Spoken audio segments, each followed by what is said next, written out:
ओम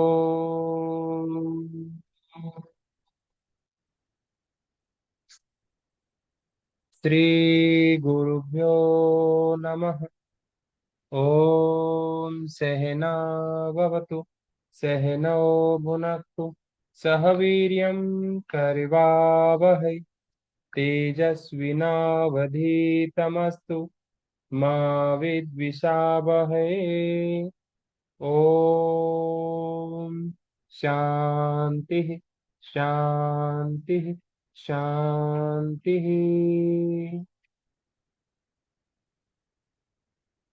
तो हम विभूति पाठ का स्वाध्याय कर रहे हैं और इसमें हमने कल देखा था, ओम सुनीता जी, कि धारणा, ध्यान और समाधि तीनों को सम्मिलित रूप से संयम कह देते हैं। और पांच जो अंग हैं, बहिरंग जिनको हम कहते हैं, उनका वर्णन हम साधन पाद में कर चुके हैं।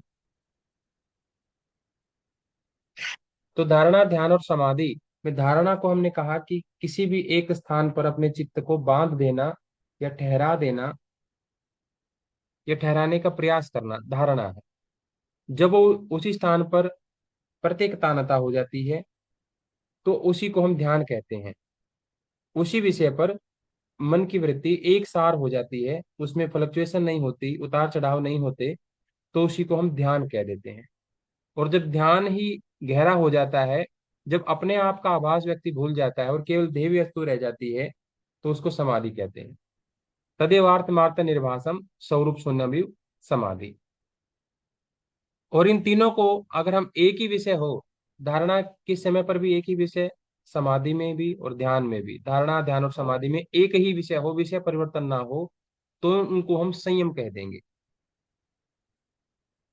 कि धारणा भी उसी विषय पर करी, ध्यान भी उसी विषय पर, और जब समाधि में कोई ध्येय वस्तु जो हम आभास हो रही थी वो भी वही विषय था, वो उसी का आभास हो रहा था जो हमें धारणा में हमने धारणा करी थी। तो ऐसी स्थिति में इन तीनों को हम संयम कह देते हैं। और जब तीनों, धारणा, ध्यान और समाधि में एक ही विषय होता है, तो व्यक्ति में प्रज्ञा का आलोक पैदा हो जाता है, तज्जात प्रज्ञा का आलोक, तज्जात प्रज्ञालोक। जब ये संयम हो जाता है, धारणा, ध्यान और समाधि में एक ही विषय होता है, तो बुद्धि में प्रकाश विशेष रूप से आ जाता है। ज्ञान का आलोक जिसको हम कहते हैं, प्रज्ञालोक, बुद्धि का प्रकाश या ज्ञानालोक, अलग अलग शब्दों से इसको संबोधित करते हैं। तो ये हमने कल चर्चा करी थी। अब इस प्रज्ञा के आलोक को, इस बुद्धि के प्रकाश को अब कहीं भी इस्तेमाल कर लो, कहीं भी अगर आप लगाओगे इस बुद्धि का प्रकाश, जहां भी फैलेगा वहां की वस्तुएं उसको अपने आप पता लगनी शुरू हो जाएंगी। अब जिसके हाथ में टॉर्च है, अब वो टॉर्च को जिस भी दिशा में लगाएगा, उस दिशा की वस्तुएं अपने आप से प्रकाशित हो जाएंगी और उसको ज्ञान पता प्राप्त हो जाएगा। उसको दिख जाएगा ये वाला पेड़ है, ये आम का है कि नीम का है कि कैसा है, सब उसको पता लग जाएंगे। जहां पर उसने टॉर्च नहीं मारी है वहां की चीजें उसको नहीं पता है। बुद्धि का प्रकाश होने से यही लाभ होता है। तो हमने देखा इन तीनों को त्रयम अंतरंग पूर्वभय, ये तीनों के तीनों अंतरंग हैं। पहले वाले पांच बहिरंग थे, लेकिन ये बहिरंग है निर्विद समाधि के अकॉर्डिंग अगर देखेंगे तो ये भी बहिरंग ही कहलाएंगे। अगर आधार हमारे निर्विद समाधि है तो वहां पर ये भी बहिरंग ही कहलाएंगे। तो हमने चित्त के परिणामों की चर्चा करी थी। चित्त के तीन परिणाम हैं। तो जब चित्त में निरोध परिणाम हो रहा होता है, निरोध की घटना घट रही होती है चित्त में, तो कैसी अवस्था हो रही होती है कि व्युत्थान के संस्कार कंटिन्यू दब रहे होते हैं जो पहले की उठ रहे थे। सामान्य जीवन में वो कंटिन्यू उठ रहे होते हैं, लेकिन जब निरोध अवस्था आती है चित्त में, तो वो कंटिन्यू दबने शुरू हो जाते हैं और निरोध वाले संस्कार प्रकट होने शुरू हो जाते हैं। जब स्वाभाविक स्थिति में वो निरोध वाले दब रहे होते थे और व्युत्थान वाले उठ रहे होते थे, लेकिन जब चित्त में निरोध की अवस्था आती है तो व्युत्थान वाले दबने शुरू हो जाते हैं और निरोध वाले उभरने शुरू हो जाते हैं। और ये ऐसा क्यों होता है? ये प्रशांत वाहिता कंटिन्यू बनी रहती है। जो दब रहा है वो दबता ही चला जाता है और जो उठ रहा है वो उठता ही चला जाता है। ये एक क्रम है, ये नेचर के सिद्धांत है प्रकृति का। और ये क्यों होता है? क्योंकि संस्कार ऐसे ही होते हैं। संस्कारों के कारण से ये प्रशांत वाहिता, ये फ्लो ऐसे ही मेंटेन होता है। जब कोई व्युत्थान के संस्कार उठ रहे होते हैं, निरोध के दब रहे होते हैं, वो भी संस्कारों के कारण से ही हो रहा होता है ना। एक बार मन में कोई एक बुराई आनी शुरू हो गई, फिर सारी आती चली जाती हैं। और एक बार कोई एक चीज अच्छाई आनी शुरू हो गई तो सारी आती चली जाती हैं। ऐसा क्यों होता है? हमने तो धारण किया था एक ही गुण, बाकी अन्य गुण क्यों आ गए हमारे भीतर? वो आ जाते हैं, ये स्वभाव है। हमने तो एक ही गुस्सा गुस्सा किया था, हमने क्रोध किया था, हमारे मन में तो लालच का भाव था ही नहीं, लालच का भी अपने आप आ जाएगा, अन्य और विकार अपने आप आ जाएंगे, है ना। एक आने के बाद अनेक अपने आप आ जाते हैं। जैसे ही एक शास्त्र याद होने के बाद दूसरा शास्त्र, ये नहीं होता कि मुझे योग सूत्र याद हो गया लेकिन गीता याद नहीं होगी मुझे, ऐसा कभी नहीं होता। एक शास्त्र याद हो गया तो दूसरा अपने आप हो जाता है, क्योंकि संस्कारों के कारण से ऐसा हो जाता है। एक के संस्कार पड़ जाते हैं तो फिर वो फ्लो अपने आप बनता चला जाता है। तो ये चित्त का निरोध प्रणाम की अवस्था यहाँ पर बताई। चित्त के समाधि प्रणाम में बताया कि समाधि यानी कि हमने कल बताया था समाधान की अवस्था है। जब जीवन जगत और प्रकृति से संबंधित सारे संशयों का निवारण हो जाता है तो उसको हम समाधि कहते हैं। जब समाधि हो रही होती है तो एक साधक के चित्त की स्थिति कैसी होती है? तो साधक के चित्त में सारे विषयों के चिंतन करने की वृत्ति क्षय हो जाती है। वो अब ये आदत जो होती है, सामान्यतः इंसान की आदत होती है सारे विषयों में चिंतन करता है। सामान्य इंसान की बात कर रहे हैं यहाँ पर, सामान्य नॉर्मल, अधिकतम इंसान ऐसा ही करते हैं। कोई भी विषय आ गया हर एक चीज के बारे में चर्चा करेंगे। अभी उनसे बैठ कर बात करने लग जाओ इजराइल और यूक्रेन के बारे में, इजराइल और जो है ईरान के बारे में, उसके ऊपर भी बात कर लेंगे वो। भले उनको उसके बारे में पता है कुछ नहीं हो, बात तो कर ही लेंगे, है ना। रूस यूक्रेन की बात करने लग जाओ उसके ऊपर भी कर लेंगे। किसी चीज के बारे में बात कर लो सबके ऊपर कर लेंगे, कोई दिक्कत नहीं है। और किसी एक ही विषय पर गहरे बात करना हो तो छोड़ देंगे, भाई हमारे बस की बात नहीं है, गहरे में बात नहीं करनी, मोटी मोटी चाहे 10 बातें करो लेकिन गहरी बात एक भी नहीं करनी। सामान्य इंसान की आदत होती है। लेकिन चित्त में जब समाधि परिणाम घटित हो रहा होता है तो इसकी विपरीत अवस्था हो जाती है। सारे विषयों के प्रति चिंतन करने की वृत्ति धीरे धीरे घटने लगती है और एक ही ध्येय विषय का चिंतन करने की प्रवृत्ति बढ़ने लगती है। ये चित्त के समाधि परिणाम में होता है ऐसा। कि अब चित्त समस्या की तरफ नहीं जा रहा है, अब समाधान की तरफ जा रहा है। अभी आपको देखना हो कि कोई व्यक्ति समाधान उन्मुख है कि समस्या उन्मुख है, उसका दृष्टिकोण समाधि वाला है, समाधान वाला है कि समस्या वाला है। ये देख लो, वो एक से अनेक की तरफ जा रहा है तो समस्याओं की तरफ जा रहा है। एक बात से वो 100 बातें निकाल रहा है तो समस्या की तरफ जा रहा है। और 100 बात की एक बात की तरफ आ रहा है तो वो समाधान की तरफ आ रहा है। तो यही है चित्त का समाधि परिणाम। एक से अनेक है तो समस्याएं हैं, और अनेक से एक की तरफ लौट आए तो समाधान है। तो चित्त का ही समाधि परिणाम होता है। तो महर्षि पतंजलि बताते हैं कि जब चित्त में एकाग्रता आ रही होती है, यहाँ पर एकाग्रता की बात करी, तो जब चित्त में एकाग्रता आ जाती है उस समय पर क्या होता है? चित्त में जब एकाग्रता आ जाती है या एकाग्रता परिणाम घटित हो रहा होता है, तथा पुनः शांतोदितो तुल्य प्रत्यो चित्त से एकाग्रता परिणाम, तो उस समय पर शांत होने वाली और उदय होने वाली दोनों वृत्तियां एक जैसी हो जाती हैं। शांत होने वाली और उदय होने वाली वृत्तियां एक सी हो जाती हैं, उनमें कोई डिफरेंस नहीं होता। उस समय पर कहते हैं एकाग्रता, है ना। जैसे कि एकाग्रता हमें देखनी है, मान लो एक व्यक्ति पढ़ रहा है अभी, केशव पढ़ रहा है, अब कैसे जाने कि केशव एकाग्र है कि नहीं है, सौरभ एकाग्र है कि नहीं है? ये किताब पढ़ रहा है। अब इसने किताब दो कारण से उठा सकता है ये, एक तो डर में और एक बहुत ज्यादा इच्छा में, कि मेरा इच्छा है पढ़ने की, और एक ज्यादा भय है कि भाई एग्जाम आ गया तो किताब उठा लो पढ़ लो, है ना, कम से कम उठा के देख तो लो। तो डर में, तो जब तक डर में पढ़ रहा है तो भी एकाग्रता नहीं बनेगी इसकी। एक पेज पे देखेगा, एक पेज पे क्या लिखा हुआ ये भी नहीं देखेगा, मोटा मोटी देख रहा है, 5 मिनट बिता दिया इस पेज को देखते हुए लेकिन याद कुछ नहीं किया इस पेज में से, फिर दूसरे पेज पे वो चला गया। ऐसे होता है, तो एकाग्रता नहीं आती है। इच्छा, बहुत ज्यादा इच्छा है पढ़ने की, तो भी क्या हो गया, बहुत ज्यादा इच्छा है पढ़ने की, पढ़ना शुरू किया, बहुत ज्यादा इच्छा है, बहुत ज्यादा इच्छा है, तो इच्छा इतनी ज्यादा हावी हो गई है तो एकाग्रता हो ही नहीं पा रही है, इच्छा ही ज्यादा हावी हो गई, है ना। तो क्या करना पड़ेगा, उसको न्यूट्रल करना पड़ेगा। जब शांत होने वाली प्रवृत्ति और उदय होने वाली जब एक सी हो जाए, एकाग्रता तब आती है। ना तो बहुत ज्यादा उत्कंठा जब हो तब हम एकाग्र होकर के सुन पाते हैं किसी चीज को, व्याकुल बहुत ज्यादा हो ना तो तब सुन पाते हैं, और ना ही जब ज्यादा बहुत बहुत परेशान हो तब सुन पाते हैं। बहुत ज्यादा इच्छा, बहुत ज्यादा तनाव में भी चीजें नहीं होती, जब वो वृत्ति एक जैसी हो जाती है तब आते एकाग्रता। तो एकाग्रता प्रणाम में यही घटित हो रहा होता है। कल हमने चर्चा की थी 2-3 सेकंड और 15-20 सेकंड वाली प्राणापान की। तो ऐसे ही ये जो 3 परिणाम चित्त के बताए, केवल चित्त ही बदल नहीं रहा होता है, शरीर और इंद्रिय बदल चुकी होती हैं, उनके परिणाम क्या है? धर्म लक्षण और अवस्था परिणाम। तो एतेन भूतेन्द्रियेषु धर्म लक्षण अवस्था परिणाम व्याख्याता, कि जैसे चित्त में निरोध समाधि और एकाग्रता परिणाम घटित होते हैं, वैसे ही शरीर में भी घटित होते हैं। शरीर भी एक जैसा नहीं रहता।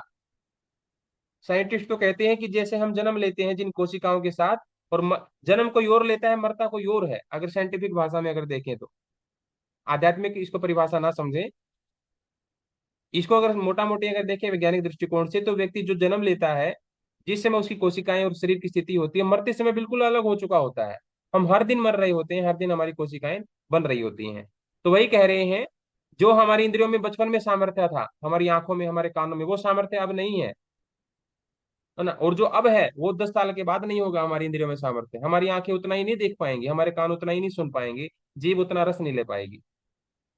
तो हमेशा परिवर्तन चल रहा होता है। तो पांच भूत और इंद्रियां, इनमें तीन परिणाम घटित हो रहे होते हैं: धर्म परिणाम, लक्षण परिणाम और अवस्था परिणाम।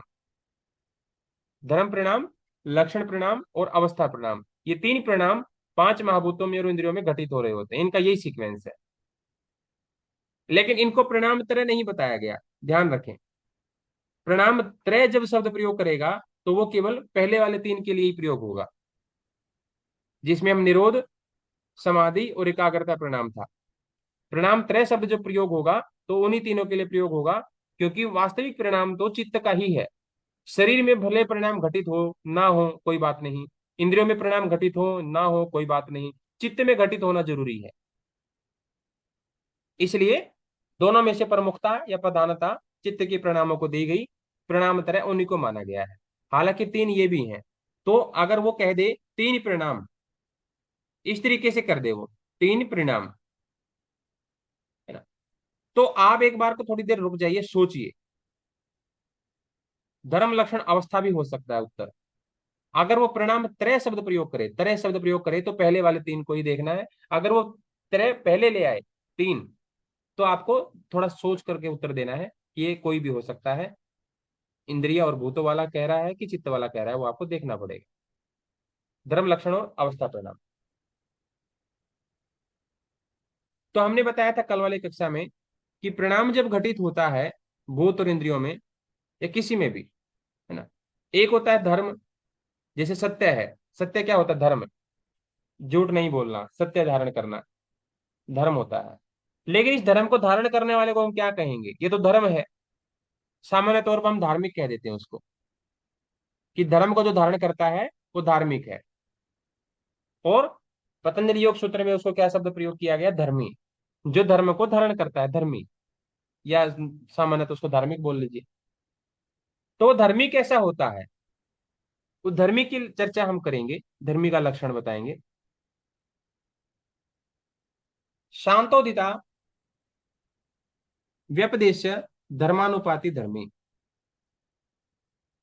धर्मी कैसा होता है? कि शांत, उदित और व्यपदेश्य, भावी धर्म, धर्मानुपाति, यानी कि धर्म में अनुगत रहने वाला, अनुगत रहने वाला, उसको हम धर्मी कहते हैं। यानी कि जो शांत, उदित और भविष्य में जो धर्म होंगे, उन तीनों के समय पर जो विद्यमान रहेगा, वो एक है धर्मी। कौन हो गया धर्मी यहां पर? अब देखो, अब चित्त का परिणाम बदला, चित्त का परिणाम बदल गया। चित्त परिणाम त्रय में चित्त के परिणाम बदला कि नहीं बदला? निरोधक का परिणाम आ गया, पहले निरोध नहीं था, पहले वृत्तियां थी, फिर निरोध की अवस्था आई, समाधि अवस्था और एकाग्रता की अवस्था। यानी कि अल्टर स्टेट ऑफ कॉन्शियसनेस, परिवर्तन हुआ चित्त में। पहले जैसी अवस्था थी उससे चित्त अलग अवस्था में आ गया, या तो एकाग्र हो गया वो, या समाधि में आ गया, या वो निरोध में आ गया। जैसा पहले था वैसा नहीं रहा, बदल गया चित्त। चित्त पे परिवर्तनशील है, पता लग गया, बदल गया। उसके बाद भूत इंद्रियां, जो हमने देखा यहाँ पर, भूत और इंद्रिय बदल गई। उनमें धर्म परिणाम, लक्षण परिणाम और अवस्था परिणाम के अनुसार भूत और इंद्रिय बदल गई, है ना। शरीर भी पहले जैसा नहीं रहा, इंद्रिया पहले जैसी नहीं रही, उनकी अवस्था बदल गई, उनके लक्षण बदल गए, है ना, और उनका कार्य करने का तरीका बदल गया। पाचन शक्ति जो बचपन में थी वो जवानी में नहीं, जवानी में जो बुढ़ापे में नहीं, बदल गई। लेकिन एक है जो फिर भी नहीं बदला, वो हम हर जगह विद्यमान है। चाहे कोई चीज अतीत हो गई हो, चाहे कोई चीज वर्तमान हो, और चाहे कोई भविष्य में धर्म आ जाए, कोई भी भविष्य में कोई धर्म आ जाए, वो लेकिन फिर भी विद्यमान है एक जगह पर, वो नहीं बदला। चाहे कोई वृत्ति शांत हो गई हो, चाहे कोई उदित हो गई हो, चाहे व्यपदेश्य हो, वो लेकिन फिर भी नहीं बदला। वो धर्मी है। वो हमेशा से एक जैसा ही था, उसमें कोई परिवर्तन नहीं होता।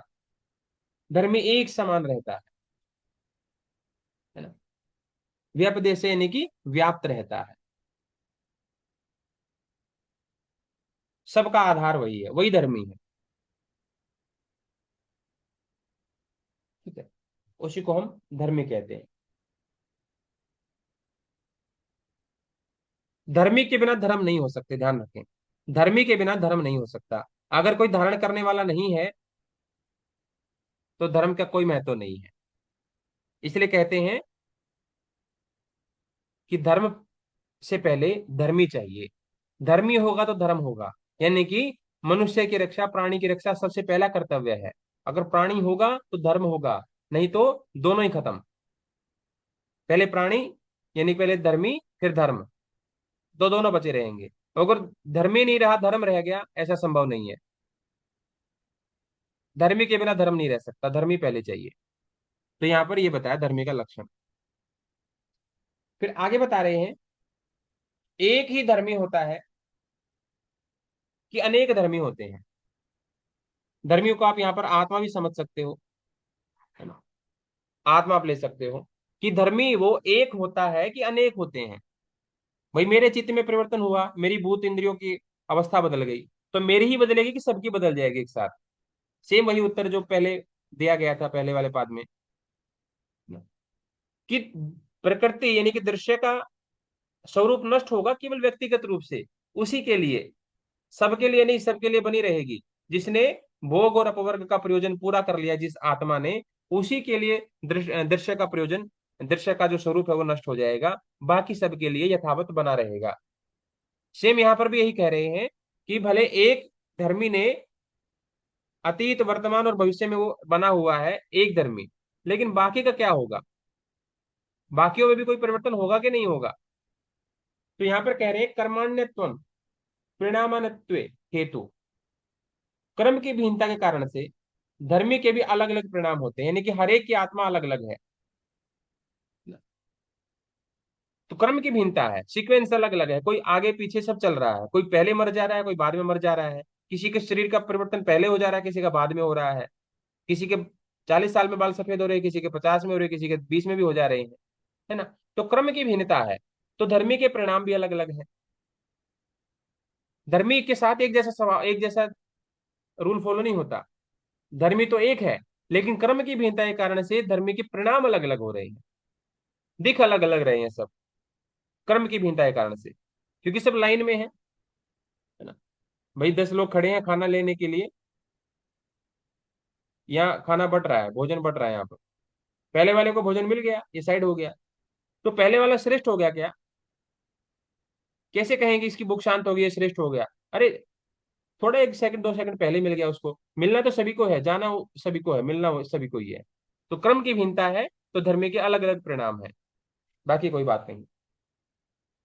तो यहाँ पर अब बता रहे हैं कि अगर हम इन परिणामों पर ही ध्यान दे लें, जो परिणाम हो रहे हैं चित्त में, तीन चीजें घटित हो रही हैं, निरोध, एक समाधि और एकाग्रता, है ना। चित्त में तीन परिणाम घटित हो रहे हैं, अगर इन परिणामों घटते हुए अगर महसूस कर लें, इन तीन परिणामों को घटते हुए ही इनको ध्यान दे ले, जब ये घट रहे होते हैं शरीर में, ये सॉरी मन में, चित्त में, जब ये तीन परिणाम घटित हो रहे होते हैं, इनके ऊपर ध्यान दे लो।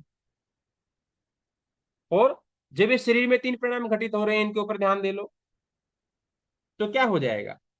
अगर तुम परिणामों के ऊपर ध्यान दे लोगे, यहाँ पर परिणाम तरह की बात हुई, तो हम क्या करेंगे?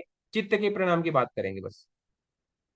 परिणाम तरह, अगर हम तुम इतने सजग हो जाओ, इतने अवेयर हो जाओ, अपने नर्वस सिस्टम को इतना रिलैक्स कर लो कि तुम चित्त में घटित हो रहे परिणामों को महसूस कर सको। और जो हमने शुरुआत में कहा था कि एक ही विषय में धारणा, उसी विषय पे ध्यान, और उसी विषय में समाधि अगर हो जाए तो संयम हो जाए। यानी कि अगर तुम एक ही विषय में चित्त के घटित होने वाले परिणामों में ही अपनी तुम धारणा बनाओ, उसी में तुम ध्यान करो और उसी में समाधि करो, तो क्या हो जाएगा, अतीत अनागत ज्ञानम। अतीत, तुम्हें अतीत का भी पता लग जाएगा और अनागत का भी पता लग जाएगा। वर्तमान का तो पता ही है तुम्हें, अतीत भी पता लग जाएगा और अनागत भी पता लग जाएगा, यानी कि तुम्हारा पास्ट भी तुम्हारे सामने आ जाएगा और अनागत भी आ जाएगा। जैसे महात्मा बुद्ध ने देख लिया अपने पिछले जन्मों को, जैसे अष्टावक्र ने देख लिया अपने आगे आने वाले जन्मों को, ऐसे ही अतीत और अनागत कैसे पता लग जाएंगे, बस चित्त में जो घटित हो रही है, परिवर्तन जो हो रही है चित्त में, जो चित्त के जो परिणाम आ रहे हैं, उनके ऊपर तुम एक ही धारणा बना के रखो, उसी में ध्यान करो और उसी की समाधि करो, विषय मत बदलो। तो संयम करने से आएगी चीजें। अगर केवल धारणा कर ली उसमें, चित्त के परिणाम में ध्यान नहीं किया उसका, ध्यान के समय कुछ और विषय अपना लिया, समाधि में कुछ और ध्यान विषय सोचने लग गए, नहीं होगा। तीनों, धारणा ध्यान और समाधि एक ही विषय में होंगी, तब जाकर संयम होगा, और संयम जब होगा चित्त के परिणामों में, तब जाकर के ये लाभ मिलेंगे, अतीत और अनागत का ज्ञान मिलेगा। परिणाम त्रय संयमाद अतीत अनागत ज्ञानम। तीन परिणामों में संयम करने से अतीत जो बीत चुका है और भविष्य जो आया नहीं है, तो उसका ज्ञान प्राप्त हो जाता है। जो सबको लगा रहता है हमने ऐसा कौन सा बुरा कर्म कर दिया था जो हमें ऐसा परिणाम मिला, हमने ऐसा कोई पुण्य कर्म कैसे कर दिया, हमें तो ध्यान नहीं, जो इतना बड़ा पुण्य का फल हमें मिल गया। तो अगर तुम्हें ये अपनी शंका, अपना संशय दूर करना है, तो प्रणाम तरह में संयम करो, पता लग जाएगा ये जो आज दुख झेल रहे हो ये किस वजह से झेल रहे हो, और भविष्य में जो दुख आने वाला है वो किस वजह से आएगा, पता लग जाएगा सारा, और किस रूप में आने वाला है दुख, कब मृत्यु आने वाली है, सब कुछ पता लग जाएगा। तो प्रणाम त्रय में संयम का ये फल बताया। आगे है, अगर तुम इसी संयम को क्या करो, जो धारणा ध्यान और समाधि है, शब्दार्थ प्रत्या, शब्दार्थ प्रत्या, शब्दार्थ प्रत्या नाम इतरेतराध्यासा तत् पर विभाग संयमात, शंकर तत्परिविभाग संयमात सर्वभूत रुत ज्ञानम, सर्वभूत रुत ज्ञानम। यानी कि शब्द अर्थ और ज्ञान, इन तीनों का जो एक में दूसरे का अध्यास हो जाने के कारण से मिश्रण हो रहा है, अगर उस विभाग में तुम संयम कर लो। कैसे, एक शब्द है, मैंने बोला राम, राम, क्या मैंने जो बोला वो यही है जो लिखा हुआ है? कोई कहेगा कि हाँ जी यही है। देखो ये थोड़ी बारीक चर्चाएं हैं, बारीक चीजें हैं, अगर समझ लोगे तो तुरंत समझ में आ जाएगी, फिर ये हमेशा के लिए याद हो जाएगी, नहीं तो फिर रटना तो है ही ना। समझने से अगर समझ में आ जाए तो अच्छी बात है, नहीं तो रटना तो फिर है ही। अच्छा, मैं आपसे पूछता हूँ, मैंने जो राम बोला वो राम यही है कि ये दूसरा है? जो मैंने राम शब्द बोला वो यही है जो मैंने लिखा हुआ है कि अलग है? बस दोनों में से उत्तर देना है, सेम है कि अलग है। ऑप्शन दो ही है बस, उत्तर दीजिए सब लोग।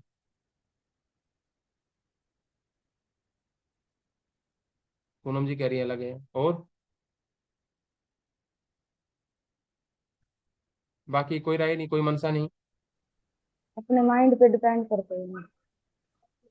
माइंड पर डिपेंड करता है, और अलग है, बिल्कुल सही। माइंड पर डिपेंड क्या करेगा? माइंड पर डिपेंड कुछ नहीं करता है, यहाँ पर हम दार्शनिक चर्चा कर रहे हैं। हम कह रहे हैं कि जो हमने ओम बोला वो ओम यही है। मैंने बोला हम्म, हम्म, तो आप इसको ऐसे लिख दो। ये जो मैंने बोला क्या मैंने एज इट इज लिख दिया उसको? ध्वनि को कभी लिखा नहीं जा सकता, ठीक है। मैंने राम बोला वो अलग राम था, ये जो लिखा ये शब्द है राम, है ना। जो मैंने बोला था वो शब्द बोलने वाला था, साउंड थी वो, ध्वनि थी। और ये क्या है, शब्द, दिखने वाला शब्द है ये, एक उच्चारण करने वाला शब्द था। दोनों में सेम है। अगर आपने हिंदी ना पढ़ी होती, है ना, अगर मैं किसी इंग्लैंड वाले से पूछने लग जाऊं कि भाई सुनीता, वो कह देगा सुनीता, और मैं उसके सामने लिख करके दे दूं ये सुनीता, मैं बोल दूं कि जो तुमने बोला और ये जो तुम्हें दिखाई दे रहा है, ये दोनों सेम है क्या? सुनीता जी पहचान लेगा वो दोनों चीजों को? क्या कहेगा वो? आई डोंट नो, नहीं गुरु। नहीं पहचान पाएगा। क्योंकि इसको हिंदी नहीं आती है। तो हमारे हमारे दिमाग में चीजें लिंक हो गई हैं बचपन से। आपको बता दिया गया है कि जब आपको सुनीता बोले तो सुनीता ऐसे लिखा जाता है हिंदी में, है ना। और किसी हिंदी वाले को इंग्लिश ना आती हो, मैंने उसी का नाम लिख दिया, वो बोलेगा ये क्या है। अब सुनीता जी को मान लो इंग्लिश नहीं आती, तो ये बोलेगी मुझे नहीं पता क्या लिखा हुआ है। और मैं बोलूंगा ये क्या है, बोले ये तो मेरा नाम है, इसका नहीं पता रहेगा। क्यों? धीरे धीरे जानकारियां लिंक हो जाती हैं, तो हम उससे अलग नहीं हो पाते हैं, है ना। तो महर्षि पतंजलि कहते हैं शब्द अलग होता है। मैंने कहा राम, शब्द आपने सुनाई दिया, लेकिन राम कहने से आप तुरंत, बिल्कुल माइक्रो सेकंड में तुरंत पहुंच गए भगवान राम तक। रामायण के जो राम है उसका अर्थ ग्रहण कर लिया, और तुरंत से आप एकदम से थोड़ी समय के लिए आपके मन में ये आ गई कुछ मर्यादा पुरुषोत्तम की बात कुछ करने वाले हैं, शायद कुछ कहानी सुनाने वाले होंगे। माइक्रो सेकंड में आप इतनी तीव्रता से वो घटना घटती है कि आप खुद भी नहीं जान पाते कि वो कितनी तीव्रता से घटना घट गई और आपने क्या क्या चीजें सोच ली। पर आपसे पूछने लगे नहीं नहीं इतना तो मैंने नहीं सोचा था, है ना। असल में आपको अपने बारे में भी खुद पता नहीं है कि आप कितना सोच चुके हैं, सबकॉन्शियस माइंड में कितनी चीजें बीत चुकी हैं, एक शब्द बोलने से कितनी प्रक्रिया ऊपर नीचे हो गई, कितनी चीजें घटित हो गई हैं। तो शब्द, अर्थ और ज्ञान ये तीनों आपस में लिंक हो जाते हैं बहुत गहरे से। बार बार एक शब्द बोलते चले जाओ, सुनीता सुनीता सुनीता, बचपन में इनको नहीं पता था मेरा नाम सुनीता है। जैसे ही थोड़ा सा काफी समय बीत गया, बार बार सुनीता बोला गया और इनकी तरफ देखा गया, सुनीता बोलो इनकी तरफ देखो, तो तुरंत ये लग गया कि सुनीता शायद मुझे ही बोल रहे हैं। तो बचपन से फिर इनको आदत पड़ गई कि मेरा नाम सुनीता है ना, सुनीता है। अगर रोज अलग अलग नामों से पुकारते तो नहीं होता, मेमोरी क्रिएट नहीं होती। एक ही नाम से बार बार पुकारा गया इसलिए नाम याद हो गया कि मेरा नाम सुनीता है। क्या भगवान ने पर्ची लिख करके दिया था कि तुम संसार में जाने के बाद दे देना अपनी माँ को कि मेरा नाम भगवान ने ये रखा है? ऐसा तो नहीं हो ना। तो शब्द, अर्थ और ज्ञान ये धीरे धीरे लिंक हो जाते हैं आपस में, है ना। अगर और एक दूसरे में ये क्या हो जाते हैं, अध्यास हो जाते हैं, मिश्रित हो जाते हैं इतने गहरे से। अब जब भी बोलेंगे सुनीता, ये चाहे भीड़ में कहीं पर भी हो, तुरंत कान खड़े हो जाएंगे इनके, हाँ मेरे को बुलाया जा रहा है। क्यों? नाम के साथ अपनी पहचान को जोड़ दिया, नाम के साथ अपनी पहचान को जोड़ दिया। मोबाइल खरीद के लाए हैं, 10,000 रुपये दिया मोबाइल खरीद लाए, अब बोलेंगे ये मेरा मोबाइल है। भाई 10,000 रुपये देने से ये तुम्हारा हो गया? कैसे हो गया? क्या तुम्हारे नाम से बनाया गया था ये? यही सोच करके बनाया गया था कि ये सुनीता जी के पास आना है? नहीं, हम पैसे दे करके वो चीज हमारे साथ जुड़ जाती है। ठीक है। तो शब्द, अर्थ और ज्ञान एक दूसरे के साथ जब अध्यास हो जाते हैं, उनको मिश्रित हो जाते हैं, अगर उनको हम अलग अलग कर दें, शब्द अर्थ और ज्ञान को, और उसमें संयम करें, तो संपूर्ण प्राणियों की वाणी का ज्ञान हमें हो जाता है। संपूर्ण प्राणियों की वाणी का हमें ज्ञान हो जाता है। समझ में आया कुछ? सुनीता जी पल्ले पड़ी कुछ बात, मोटा मोटी? जी गुरु। हाँ, शब्द, अर्थ और ज्ञान में अगर संयम करें तो सभी प्राणियों की वाणियों का ज्ञान हो जाता है। पक्षी आपस में क्या बातें कर रहे हैं, गाय गाय आपस में क्या चर्चा कर रही है, कुत्ते कुत्ते क्या बतला रहे हैं आपस में, वो सारी चीजों का पता लग जाएगा अगर हम शब्द, अर्थ और ज्ञान तीनों के मिश्रण में एकाग्र हो जाएं। पूर्व जन्म का ज्ञान, पूर्व जन्म का ज्ञान कब होगा? संस्कार साक्षात कारणात पूर्व जाति जन्म, यानी कि इससे जो पहले वाला जन्म था हमारा, पूर्व जाति, इससे जो पहले वाला जो जन्म था हमारा, उसमें पर हम कौन सी योनि में थे, जाति क्या थी हमारी, उसका ज्ञान कब प्राप्त होगा? उसे ज्ञान प्राप्त होगा साक्षात, संस्कारों का साक्षात्कार करेंगे जो, संस्कारों के ऊपर अगर ध्यान देंगे, तो उससे हमें पूर्व जन्म का ज्ञान यानी कि पूर्व जाति का ज्ञान हो जाएगा। हमारी कौन सी जाति थी पूर्व में। जैसे माता बुद्ध ने देखा कि भाई एक जन्म में वो कुत्ता थे, हमें पता लग जाएगा हम भी कोई होंगे, सांप बिच्छू चूहा बिल्ली कुछ भी होंगे हम, ऐसे भटकते होंगे कहीं कहीं दूध पीते हुए, कहीं किसी की किताबें कुतर दी, किसी का कपड़े कुतर दिए, है ना, क्या पता हम कौन थे। बस इसी जन्म में तो मनुष्य हैं, इससे पहले वाले का नहीं पता, इसके बाद वाले का नहीं पता। तो संस्कारों का साक्षात्कार करने से पूर्व जाति का ज्ञान हो जाता है, ज्ञान हो जाता है। प्रत्यस्य परचित ज्ञानम, दूसरे के विचारों को पता करना है तो क्या करें? परचित ज्ञानम, दूसरे के चित्त का पता करना है। तो प्रत्यक्ष प्रचित ज्ञानम, दूसरे के चित्त का संयम द्वारा साक्षात्कार कर लेने से दूसरे के चित्त का ज्ञान हो जाता है। अगर हम दूसरे के चित्त का, प्रत्यय हम बोलते हैं यहाँ पर विचार, है ना, दूसरे के विचारों पर अगर हम संयम करें, विचारों पर, प्रत्यक्ष प्रत्यय का, जैसे हम देखते हैं माँ बता देती है कि ये बेटा अब इसके बारे में क्या बोलेगा, आज आज हमने मूंग की दाल बना दी, मुझे पता है क्या बोलने वाला है। तो बहन कहती है क्या बोलने वाला है मम्मी, भाई क्या बोलेगा? बोलती ये बोलेगा कि ये भी फिर से आज फिर यही बना दी। तो लड़का खाने बैठा, तो तुरंत उसने वही शब्द बोला और माँ ने बोला देखा मैंने कहा था ना यही बोलेगा, तुरंत। क्योंकि माँ पूरी तरह से योगी की तरह से नहीं संयम करती है, लेकिन बहुत हद तक संयम करती है। बच्चों के ऊपर धारणा ध्यान और समाधि उसकी बच्चों के ऊपर ही होती है ना। आज वाली माओ की बात अलग है, जिन माओ के हाथ में मोबाइल आ गया है उन माओ की बात अलग है।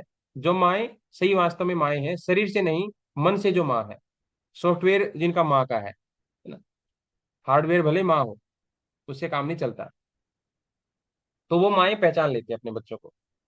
तो ऐसे ही जब हम दूसरे के विचारों पर संयम करते हैं, बच्चों के छोड़ करके किसी और पर भी संयम करेंगे तो भी पता लगा पाएंगे। बच्चों पे तो स्वाभाविक रूप से हो जाता है, अगर किसी भी इंसान के विचारों पर अगर हम संयम करें, चित्त पर संयम करें, तो उसके चित्त का ज्ञान हमें हो जाता है। न चेत तत्सालंबनम तस्या विषयी भूतत्वात्, फिर कह रहे हैं कि वो जो ज्ञान हमें होता है किसी दूसरे के चित्त का, तो वो ज्ञान हमें उस ज्ञान को प्राप्त करने के लिए हर बार कुछ करना पड़ता है, या कि एक बार जो हो गया बस वो बना ही रहता है हमेशा? तो महर्षि पतंजलि कह रहे हैं कि तुमने उस ज्ञान को प्राप्त करने के लिए उससे कुछ पूछा थोड़ी था, सामने वाले से। बोले हमने कुछ नहीं पूछा, हमने खुद से प्राप्त किया था। अगर तुमने खुद से प्राप्त किया था तो फिर किसी और के सहारे की जरूरत नहीं है, वो बना ही रहेगा हमेशा, वो बना ही रहेगा और हर विषय के बारे में बना रहेगा। न चे तत्सलंबनम तस्या विषय भूतत्वात्, बिना किसी आश्रय के वो ज्ञान बना रहेगा, आश्रय से वो रहित होता है।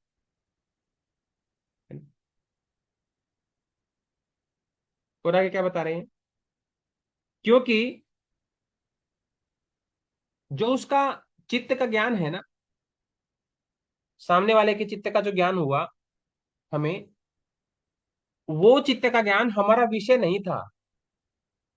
कहने का तात्पर्य है कि हम बहुत सारी चीजें भूल जाते हैं ना, बहुत सारी चीजें हमें भूल जाते हैं। क्योंकि जब तक कोई चीजें हमारे लिए विषय बनी रहेंगी, इंद्रियों के लिए जब तक कोई भी चीज विषय बनी हुई है, तब तक वो चीज भुला दी जाएगी। जब तक कोई इंद्रियों के लिए विषय है कोई चीज, तो भुला दी जाएगी। अगर आपने उस चीज को अनुभव कर लिया तो आप भूल पाते हो क्या? है ना, आप भूल पाते हो। जब तक सामने वाला व्यक्ति आपके लिए केवल एक व्यक्ति है, तब तक वो मरे जिए उससे कोई फर्क नहीं पड़ता, है ना। लेकिन जिस दिन वो आपका मित्र बन जाए, आपका दोस्त बन जाए, आपका पति पत्नी या कोई भी बन जाए, उस दिन आपको फर्क पड़ेगा। जब तक कोई विषय बना हुआ है इंद्रियों के लिए, तब तक वो ज्ञान भुलाया जा सकता है, जब तक कोई भी ज्ञान भुलाया जा सकता है। लेकिन जिस दिन वो विषय ना रह जाए, बोले ये सब्जेक्ट नहीं है बस केवल, मैं जैसे कहता हूँ कि नेट का सिलेबस केवल सिलेबस नहीं है, इसको गीता की तरह पढ़ो, है ना। कि वो सिलेबस मत मानो, केवल उसको लिखा हुआ भले उसमें सिलेबस, तुम उसको मत मानो सिलेबस, उसको मानो कि ये मेरे लिए गीता है। 10 की 10 यूनिट मुझे पूरी तरह से कंठस्थ होनी चाहिए, आनी चाहिए। उसका आधार बदल दो, उसमें लिखा चाहे कुछ भी, उसको छोड़ दो। तुम अपना दृष्टिकोण बदल दो उस सिलेबस को देखने का, कि जीवन में ये इतना ज्ञान तो होना ही चाहिए, 10 टॉपिक है मेरे लाइफ में, मुझे हर चीज के लिए, जीने के लिए इतना ज्ञान तो होना ही चाहिए। तो फिर क्या हो जाएगा? फिर वो किसी भी चीज से भुलाया जा सकता नहीं है। फिर तुम कहो नेट में नंबर कम आ गया, कोई फर्क नहीं पड़ता, 10 की 10 यूनिट याद है हमें, लाइफ में काम आएंगे। तुम्हारा तो पीएचडी में एडमिशन भी नहीं हुआ, कोई फर्क नहीं पड़ता, फिर फर्क नहीं पड़ेगा। जब तक वो तुम्हारे लिए केवल नेट का परीक्षा पास करने वाला सिलेबस जब तक वो बना हुआ है, जब तक तुम्हें उस सिलेबस से फर्क पड़ेगा, परीक्षा से फर्क पड़ेगा, फिर नहीं पड़ेगा। एक बार तुम परीक्षा से ऊपर उठ गए फिर फर्क नहीं पड़ेगा। तो ये कह रहे हैं कि उस योगी ने उसको विषय बना करके थोड़ी ना ज्ञान प्राप्त किया है, कि ये मेरा विषय था और मैंने उसको जान लिया है, अब व्यक्ति जैसे ही बदलेगा तो मैं, मेरा ज्ञान बदल जाएगा। नहीं, उसने विषय बना करके उसके चित्त का ज्ञान प्राप्त नहीं किया था, उसने तो संयम करके उसके प्रत्ययों के ऊपर चित्त का ज्ञान प्राप्त किया था। अब वो चाहे कितना ही विषय बदल दे, कितना ही बदल जाए वो व्यक्ति, उसके हर एक चाल का, हर एक परिवर्तन का उसको योगी को आभास रहेगा। कहने का तात्पर्य ये है। थ्योरेटिकल स्टडी नहीं किया था योगी ने सामने वाले के चित्त के ऊपर, उसके ऊपर संयम किया था, धारणा ध्यान और समाधि। हर एक परिवर्तन की उसको पता रहेगी, चाहे वो कितना ही बदल जाए व्यक्ति, कितना ही अपने भीतर नए विचार पैदा कर ले, हर एक चीज का पता रहेगा उसको, क्योंकि पढ़ा लिखा नहीं है, जाना हुआ है उसने गहराई से। पढ़ लिखने वाली चीजें बदल सकती थी, ये तो उसने अंतर्मन से जाना हुआ। इसको फिर से सुन लेना, जिसको समझ में नहीं आया इसी वीडियो को फिर से सुन लेना तो समझ में आ जाएगा। तो ये परचित ज्ञानम, प्रत्यक्ष से परचित ज्ञानम, और नैचे तात्सलंबनम तस्या विषयी भूतत्वात्। आगे है फिर दूसरी सिद्धि की बात करते हैं कि काय रूप संयमात तदग्राह्य शक्ति स्तंभे चक्षु प्रकाश संप्रयोगे अंतर्धानम। अगर शरीर के रूप में संयम कर लें, शरीर का जो रूप है हमारा, हम शीशे में केवल चेहरे को देखते हैं, है ना, इस पूरे शरीर को ही अगर संयम कर लें तो ग्राह्य शक्ति रोक ली जाती है, उसी की ग्राह्य शक्ति रोक ली जाती है। फिर तब चक्षु के प्रकाश का उसके साथ संबंध न होने के कारण से योगी अंतर्ध्यान हो जाता है ना। यानी कि जब हम पूरे शरीर को ध्यान दे लेंगे, पूरे शरीर पर अगर हम संयम कर लेंगे, तो फिर हम क्या करेंगे, ग्राह्य शक्ति रुक जाएगी। ऐसे जैसे आप मोबाइल कैमरा ऑन कर दिया आपने, कैमरा ऑन करने के बाद हमेशा फोटो आता है क्या? आपका चेहरा उस डिस्प्ले में दिखेगा क्या मोबाइल पे? ये मोबाइल है, आपने कैमरा ऑन कर दिया, बिना कैमरा ऑन किए तो यहाँ पर आपको एप्लीकेशन दिखाई दे रही है ना, जो भी एप्लीकेशन है आपके मोबाइल में। कैमरा ऑन करने के बाद क्या दिखाई देता है? आपका अपना चेहरा। लेकिन अगर मैं कहूं कि कैमरा भी ऑन है लेकिन तब भी आपको अपना चेहरा दिखाई नहीं देगा, कैमरा भी ऑन है तो भी आपको अपना चेहरा दिखाई क्यों नहीं देगा? क्या ट्रिक हो सकती है कि कैमरा भी ऑन है फिर भी आपको अपना चेहरा ना दिखे? कैसे हो सकता है? कोई बता सकता है? सिंपल सी बात है। हाँ जी, कौन महापुरुष बताना चाहेगा? कैमरा दूसरी साइड है, नहीं कैमरा भी आपकी तरफ ही है। दिमाग तो अच्छा लगा है। कैमरा भी आपकी तरफ ही है फिर भी आपका चेहरा नहीं दिख रहा उसमें, कैसे पॉसिबल है? हमारा नहीं धूल। संयम नहीं। हाँ जी। हमारा संयम उसमें नहीं। संयम उसमें नहीं है, ठीक है, ये भी अच्छा है सर कि। हाँ जी। सर इसमें आपने बताया था ना, जैसे वो मतलब जो हम काय रूप से वो कर लेते हैं संयम, हाँ तो फिर उसमें क्षमता आ जाती है कि अपना रूप दिखाना है नहीं दिखाना। हाँ, आ जाती है ना। वो मैकेनिज्म की बात कर रहे हैं, वो हमने लाइडी मास्टर का एग्जांपल भी दिया था पिछली बार आपको बताने के लिए, हाँ। है ना। तो यहाँ पर क्या होता है देखो, आपका कैमरा भी ऑन है, जैसे इन्होंने कहा कि उस पर धूल है, और ये भी अच्छा है एग्जाम्पल, उस पर धूल है, ठीक है, वो तो रिलेवेंट नहीं होगा यहाँ पर। लेकिन सुनीता जी ने कहा कि हमारा उसमें संयम नहीं है, तो मैं उसको भी कहता हूँ कि हमारा ध्यान नहीं है, कैमरा ऑन कर रखा हमने अपने चेहरे की तरफ कर रखा है लेकिन हमने कहीं और देख रहे हैं, तो भी हमें चेहरा तो दिखाई नहीं देगा, हमारा ध्यान कहीं और है। लेकिन ध्यान भी हमारा कैमरे की तरफ ही है, मोबाइल की तरफ ही है, तो भी नहीं दिखेगा। क्यों? आप उस कैमरे पर उंगली रख लो, बात खत्म। कैमरा ऑन रहने दो, उससे क्या फर्क पड़ रहा है? आप देख भी रहे हो कैमरे में तो भी आपको रूप नहीं दिखेगा, क्योंकि उसके ऊपर उंगली रख दिया आपने। तो जैसे ही शरीर के रूप में संयम करते हैं, तो शरीर की ग्राह्य शक्ति रोक ली जाती है, आपका शरीर दूसरों को दिखाई नहीं देगा, आपका शरीर दूसरों को दिखाई नहीं देगा, क्योंकि आपने उसका प्रकाश के साथ संबंध काट दिया है, योगी अंतर्ध्यान हो जाता है। ठीक है, यही होता है, अपने शरीर को वो संयम करके रोक लेता है ताकि दूसरे लोग उसको देख ना पाए। तभी तो दर्शन की इतनी महिमा है कि संत के दर्शन हो गए। क्यों? चाहता तो वो अपना शरीर का संयम करके ग्राह्य शक्ति रोक सकता था और अपने आप को अंतर ध्यान कर सकता था, क्योंकि दर्शन से इतने लाभ होते हैं, बताते हैं शास्त्रों में, कि जैसे पद्मासन में बैठने से पाप नाश हो जाता है, बैठने मात्र से, हमने कुछ किया नहीं, कोई पुण्य कर्म नहीं किया। ऐसे ही अगर कोई साधु महात्मा, कोई बढ़िया वाला उच्च कोटि का साधु संत महात्मा पवित्र आत्मा, कोई दर्शन केवल हम उसको देख भर लें, है ना, देख भर लें, तो कृत कृत्य हो जाते हैं, ना जाने कितने पुण्यों का लाभ एक साथ मिल जाता है, एक साथ केवल देखने मात्र से। और सुन उसकी वाणी सुनने को मिल जाए तो फिर तो क्या ही अपना सौभाग्य समझिए। इसलिए बड़े दुर्लभ होते हैं ऐसे महात्मा मिलना और उनका सानिध्य मिलना, है ना। इसलिए कहते हैं कि दर्शन दर्शन दर्शन, केवल दिखाई देना नहीं, उनके तो दर्शन दुर्लभ है। वो चाहे तो अपनी ग्राह्य शक्ति रोक सकते हैं, उन्होंने अगर दर्शन दिया है तो इसलिए बोलते हैं आपकी कृपा हुई। वास्तव में कृपा है। चाहते तो वो अंतर ध्यान हो सकते थे, पहाड़ों में जाकर बैठ सकते थे, और आपको जो लाभ मिलने वाला था वो नहीं मिलता, है ना, दुर्लभ तो माना जाएगा। तो इसलिए शरीर के रूप में जब संयम कर लेते हैं तो उसकी ग्राह्य शक्ति रोक ली जाती है, तब चक्षु के प्रकाश का उसके साथ संबंध नहीं होता, और योगी फिर अंतर ध्यान हो जाता है। आपकी आंखों में जो प्रकाश है ना, आपकी आंखें जो देख सकती थी, अब आपकी आंखों को धोखा दे दिया गया है। अब सामने व्यक्ति खड़ा है आपके, योगी सामने ही है आपके, लेकिन फिर भी देख नहीं पाओगे। जैसे आपके सामने कोई वस्तु रखी हुई है लेकिन आपका ध्यान कहीं और है। आप यहाँ पे पीपीटी देख रहे हो लेकिन आपका ध्यान में भी चल रहा है कि किचन में क्या बना होगा। तो आपने उस समय पर मैंने क्या, ये ट्रायंगल बना दिया कि मैंने वर्ताकार बना दिया कि क्या बना दिया, आपको दिखाई नहीं देगा। रेक्टेंगल बनाया, ट्रायंगल बनाया, आपको दिखाई नहीं देगा उस समय पर, भले आपका ध्यान पीपीटी की तरफ ही है, लेकिन आपके दिमाग में कुछ और चीजें चल रही हैं। तो ऐसे ही योगी सामने ही रहेगा फिर भी दिखाई नहीं देगा, चक्षु प्रकाश से उसका संबंध वो काट देगा योगी, कि तुम मेरे को चक्षु के प्रकाश चक्षुओं से नहीं देख सकते मुझे तुम, क्योंकि उसने अपने स्वरूप को, अपने शरीर के में संयम करके अपनी ग्राह्य शक्ति को रोक लिया है। तो ये अंतर ध्यान की शक्ति आ जाती है। कब आती है? जब शरीर के रूप में संयम करते हैं, और संयम का मतलब धारणा भी शरीर पर, ध्यान भी शरीर पर, और समाधि भी शरीर पर। लाहिड़ी महाशय का एग्जाम्पल दिया था। फिर आता है मृत्यु ज्ञान, कि हम मरने वाले हैं, कैसे पता लगे? सोप कर्मम निरूप कर्मम, कि कैसे पता लगे तुम्हें मृत्यु? तो सोप कर्मम निरूप कर्मम च कर्म तत्संयमाद उपरांत ज्ञानम अरिष्टेभ्यो वा, है ना। दो तरह के कर्म होते हैं यहाँ पर। एक होते हैं उपक्रम सहित और एक होते हैं उपक्रम रहित। उपक्रम रहित और उपक्रम सहित। उपक्रम सहित को हम बोल देते हैं सोप कर्म, है ना।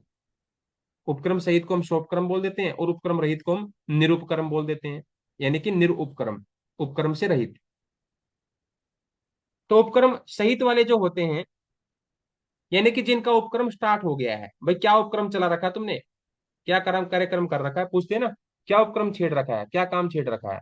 यानी कि जो काम शुरू हो चुका है, जिनका फल मिलना शुरू हो चुका है, जो कर्म अपना फल देने में लगे हुए हैं, वो तो होंगे उपक्रम सहित। यानी कि उतना उन्होंने अपना काम शुरू कर दिया है, उपक्रम शुरू कर दिया है। उनका उपक्रम क्या था? उन कर्मों का उपक्रम यही था कि वो अपना फल दे दे, तो वो देना शुरू कर चुके हैं, तो उपक्रम स्टार्ट हो गया है। कुछ है उपक्रम इन्होंने स्टार्ट नहीं किया है, जिन कर्मों ने अपना फल देना शुरू नहीं किया है अभी, इनका फल हमने भोगा नहीं है अभी तक, झेला नहीं है उनका फल। दो ही तरह के हैं, जिनका हम फल भोगना शुरू कर चुके हैं, जिनका फल भोगना अभी स्टार्ट नहीं हुआ है। दो ही प्रकार के कर्म होते हैं। अगर उन दोनों प्रकार के कर्मों को तुम पता लगा लो कि वो कौन कौन से कर्म है और कितना समय लगेगा उनका फल भोगने में, अब तुम्हें पता लग गया कि जो तुम फल भोग रहे हो, तुमने अपनी आंतरिक दृष्टि से, एक योगी ने देख लिया कि ये इतना कर्माशय है कि इसके कर्म कटने काटने के लिए मुझे लगभग 4-5 जन्म लेना पड़ेगा, तब जाकर के ये, क्योंकि जिस स्पीड से ये चल रहे हैं, जिस जिस स्पीड से कर्मों का फल मिल रहा है, उस स्पीड से तो 4-5 जन्म लग जाएंगे। जैसे हम बोलते हैं कि भाई 60 की स्पीड से अगर तुम चल रहे हो तो हरिद्वार कितनी देर में पहुंचोगे? भाई 60 की स्पीड से चलोगे तो घंटे लगेंगे 3। अगर मैं स्पीड को बढ़ा दूं 80, तो घंटे लगेंगे 2.5। तो ऐसे ही अगर जिस स्पीड से ये कर्मों का फल मिल रहा है, तो उस स्पीड से तो ये कर्म कब खत्म होंगे, इतना समय लगेगा, है ना। और फिर जिनका कर्म भोग अभी स्टार्ट ही नहीं हुआ है, तो उनको हम क्या मानेंगे? फिर वो कब खत्म होंगे? बोले भाई ये तो 4-5 जन्म में तो ये लग खत्म होंगे। फिर मान लो कि जो नहीं हुआ है, उनका अगर एवरेज निकाल दें तो 10-15 जन्म उनको लग जाएंगे, क्योंकि जो जिनका फल नहीं मिलना शुरू हुआ है वो ज्यादा है कर्म। तो इसका मतलब अभी तो 20-21 जन्मों का हिसाब किताब बराबर बचा हुआ है। हाँ जी, बचा हुआ है। तो मृत्यु का ज्ञान, मृत्यु हमारी कब होगी, कैसे होगी, अगर उसके बारे में सब कुछ जानना है, तो उसका संयम करना पड़ेगा कि शीघ्र फल देने वाले और देर से फल देने वाले, यानी कि बाद में फल देने वाले जो कर्म है, उनका अगर हम संयम कर लेंगे, तो योगी को मृत्यु के समय का ज्ञान उसको हो जाता है। योगी कह देते हैं भाई फलानी तारीख को मैं मरने वाला हूँ। आचार्य रजनीश ने कह दिया श्री राम शर्मा आचार्य जी ने कह दिया, अपनी समाधि अपने जीते जी बना दी, पहले ही समाधि बना दो मेरी, ऐसे ऐसे बननी है। पूरा उसका मैप तैयार किया, जिसको आजकल समाधि स्थल बोलते हैं शांति कुंज में, पहले ही बनाया कि ऐसे ऐसे बननी है। मंदिर के जैसा ढांचा होगा, गुरुद्वारे के जैसा, मस्जिद के जैसा, सब कुछ होगा उसमें। मंदिर मस्जिद गुरुद्वारा सब कुछ होगा, मेरी समाधि ऐसी होनी चाहिए, पहले ही डिजाइन कर दिया। मृत्यु की तारीख तक बता दिया। जैसे हरियाणा में हुए संगीतकार, बहुत अच्छे अच्छे कलाकार, कलाकार व्यक्ति भी अपने मुख से, उनकी जीवा पर सरस्वती विराजमान होती है तो सच बोल देते हैं कई बार। सामान्य इंसान के मुंह से भी सच निकल जाता है कई बार। तो मृत्यु के समय का ज्ञान हो जाता है। फिर आगे बताएं, अरिष्टों से भी मृत्यु का ज्ञान हो जाता है। अरिष्टेभ्यो वा, अरिष्टेभ्यो का मतलब क्या होता है? अरिष्ट एक होता है अनिष्ट, अनिष्ट को क्या बोलते हैं हम? बुरा। और एक होता है इष्ट, अनिष्ट, अनिष्ट को ही बोल देते हैं अरिष्ट। यानी कि जो इष्ट नहीं है। इष्ट क्या होता है? इच्छा, है ना, इच्छा अनुसार,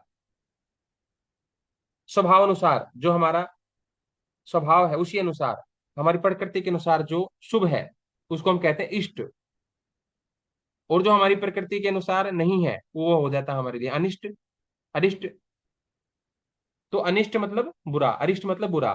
तो कोई बुरे सिम्टम अगर आने लग जाए शरीर में, बुरे चिन्ह, उनसे भी मृत्यु ज्ञान प्राप्त हो जाता है। कि आजकल तुम्हारी, जो ना दोनों हाथों से तुम काम करते थे, आज एक हाथ नहीं चल रहा, क्या बात है? तो समझ में आ जाता है कुछ ना कुछ गड़बड़ होने वाली है।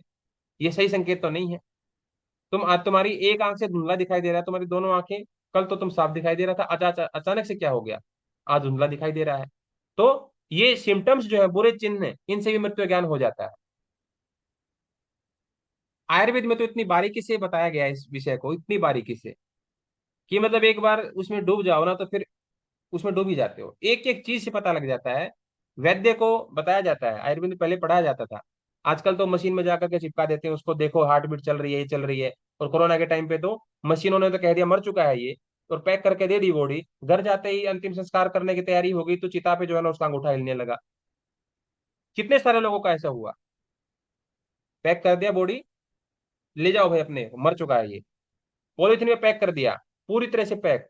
घर में जाकर के जब दादी रोने लगी और दादी ने रोते रोते उसकी छाती पे हाथ मारा, तो अचानक से व्यक्ति उठ खड़ा हुआ। सीपीआर सा लग गया उसको तो। और मजाक की बात नहीं है, ये बहुत बड़ी, कितनी बड़ी, क्या बोलते हैं, मेडिकल की कितनी बड़ी बुरी दशा है कि ऐसी स्थिति हो जाती है कि बिना मरे हुए व्यक्ति को वो जल्दीबाजी में, क्योंकि इतने पेशेंट आ रहे हैं, जल्दी जल्दी पैक करके दे दो।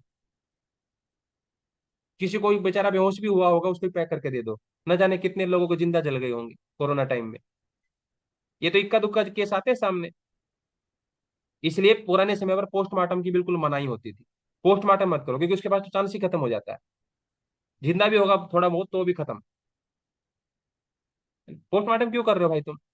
नेचुरल डेथ है, लेकिन हॉस्पिटल में जब भी जाएगा कोई डेथ हो जाएगी, पोस्टमार्टम के बिना छोड़ते ही नहीं है, कुछ ना कुछ करके पोस्टमार्टम तक पहुंचा देते हैं कहानी को, जो बड़े बड़े हॉस्पिटल होते हैं।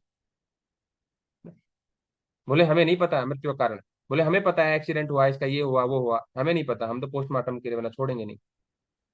तो अरिष्ट बुरे चिन्ह से भी मृत्यु का ज्ञान प्राप्त हो जाता है। ठीक है, उपक्रम से ही तो निरुपक्रम, इन दोनों कर्म में सेम करेंगे तो भी हो जाएगा। और अरिष्ट से भी, अरिष्टेभ्यो वा, है ना, अरिष्ट से भी एक होता है अभि और एक होता है वा, इन दोनों का तात्पर्य हमेशा भी शब्द से लेना। भी, है ना। वा को हम कई बार और के रूप में भी ले लेते हैं, और या अथवा, या, ठीक है, अरिष्टोभ्यो वा, या तो इससे या इससे। मैत्री ज्ञान, मैत्रादिशु बलानी, मैत्री बल लिखना चाहिए यहाँ पर। मैत्री का बल कब प्राप्त होता है? मैत्रादिशु बलानी, मैत्री आदि भावनाओं में संयम करने से मैत्री आदि विषयक बल प्राप्त होते हैं। जो अपनी मित्रता में ध्यान रखता है, जिसके लिए मित्रता सर्वोपरि है, जिसके लिए मित्रता सर्वोपरि है, वो सबको धोखा दे सकता है लेकिन अपने मित्र को नहीं दे सकता। यानी कि वो मित्रता के भाव में धारणा करता है, वो मित्रता के भाव में ही ध्यान करता है, वो मित्रता के भाव में पूरी तरह से प्रतिष्ठित है। ऐसे भावना में जब संयम करते हैं, मैत्री की भावना जब संयम होता है, तो मैत्री का बल प्राप्त होता है। तो जैसा वो मित्र है वैसे ही उसके मित्र तैयार हो जाते हैं। जब तक वो जैसे दूसरों के लिए जान देने के लिए तैयार है अपने मित्र के लिए, तो उसके लिए भी ऐसे ही मित्र तैयार हो जाते हैं अपने आप ही। मित्रादिशु बलानी। और जो दो अपने मित्रों को मित्र तो कहता है लेकिन उनसे काम निकलवाता है और टाइम पे उनका साथ नहीं देता, तो उनके साथ भी ऐसे ही मित्र तैयार होंगे। उसका भी कोई गहरा मित्र तैयार नहीं होगा। जब तक वो किसी का गहरा नहीं है तो वो उसके साथ भी कोई गहरा तैयार नहीं होगा। नेचर हमसे, गुना की बात तो दूर, अतुलनीय चतुर है हमसे नेचर। हम चालाक बनते हैं, इंसान चालाक बनता है, लेकिन नेचर हमसे खतरनाक तरीके से, तुलना भी करना बेकार है। जैसा दे रहे हैं वैसा वैसा मिलेगा। जितनी चालाकी से दे रहे हैं उतनी चालाकी से मिल जाएगा रिटर्न। हम बुद्धिमानी बनने कोई बात नहीं, नेचर भी ऐसे ऐसे तरीके से देगी, तुम भी बोलोगे अरे ये तो हमने किया ही नहीं था। कोई बात नहीं, नहीं किया तो नेचर तो दे रही है। जितनी चालाकी से तुमने कर्म किया था, सोचा था कि इसका फल नहीं मिलेगा, उतनी चालाकी से नेचर तुम्हारे सामने ला करके चीजें खड़ी कर देती है।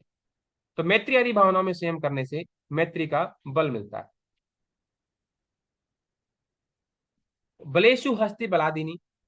अगर हम बलों में संयम करें, अलग अलग प्रकार के बल, कोई हाथी का बल है ना, घोड़े का बल है, शेर का बल है, अलग अलग बल जो जिनको हम बलवान समझते हैं, तो हमारे भीतर अलग अलग प्रकार के बल आने शुरू हो जाते हैं, है ना। जैसे हनुमान जी हैं, जो पहलवान होते हैं जो अखाड़े में मेहनत करते हैं। जिम वाले किसको मानते हैं? जो अलग अलग बॉडी बिल्डर होते हैं उनको आराध्य मानते हैं। और अखाड़े वाला किसको आराध्य मानता है? भगवान हनुमान। वो किसी बॉडी बिल्डर को फोटो नहीं लगाता अखाड़े में, तो हनुमान जी की फोटो होगी। फोटो नहीं भी होगी तो एक वहां पर छोटी सी मूर्ति बना करके, पत्थर भी रख करके मन बोलेंगे हनुमान जी हैं ये, लाल तिलक करके और पूरा लंगोट लगा करके पूरा दंड बैठक ना। तो अलग अलग बलों में संयम करने से क्या होता है? धारणा उसी में, बल में धारणा हनुमान जी में। किस लिए बलवान है वो? इसलिए ध्यान भी हनुमान जी का, समाधि में भी हनुमान जी, तो जबरदस्त हनुमान जी की ताकत आ जाती है। जैसे हम संयम करते हैं जिसमें, वैसा ही हो जाता है।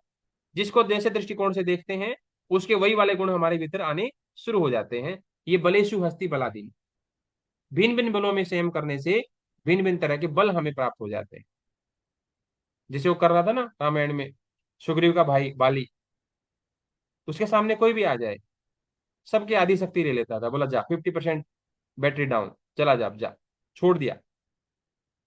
अब बेचारा 50% से कैसे लड़े?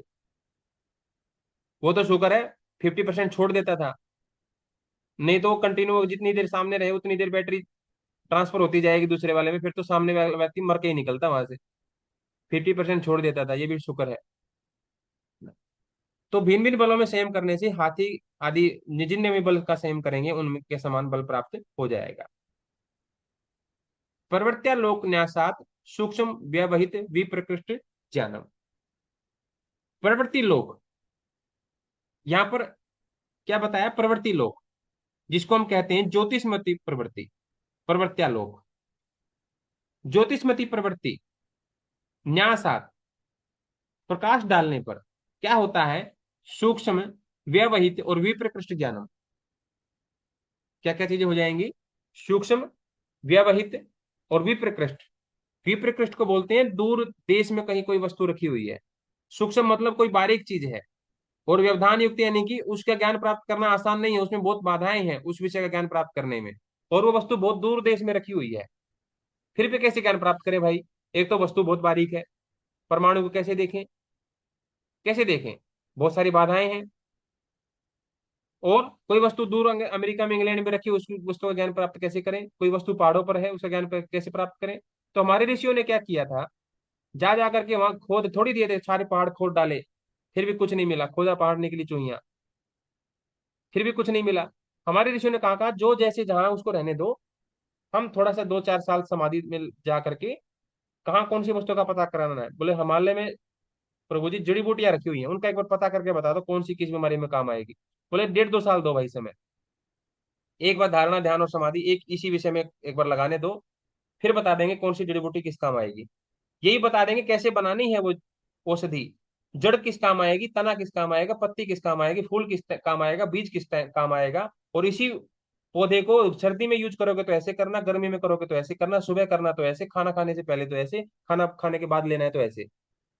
बोले कुछ नहीं छोड़ेंगे। एक बार ध्यान समाधि में जाने के बाद जो भी जिस विषय में ज्ञान होगा वो सारा ही चार खोल करके रख देंगे तुम्हारे सामने।